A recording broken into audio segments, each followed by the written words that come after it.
Uphold's withdrawal limits are based on several factors, including your verification status, the specific asset you are withdrawing, and the method you use for the withdrawal.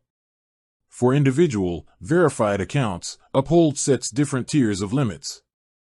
These limits apply to daily, weekly, and monthly activity and can change depending on regulatory requirements and internal policy. When looking at fiat currency withdrawals, such as US dollars to a bank account via ACH, you will see specific maximum thresholds for standard and instant transfers.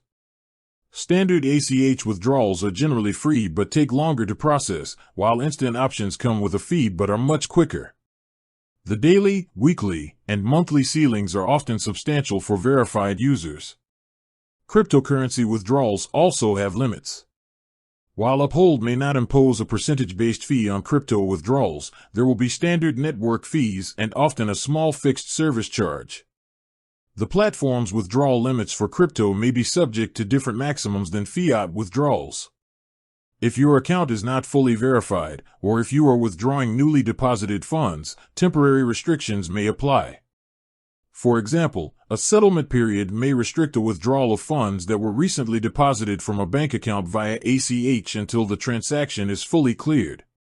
There can also be a cooling-off period if a bank account connection is new or has lost its secure linking.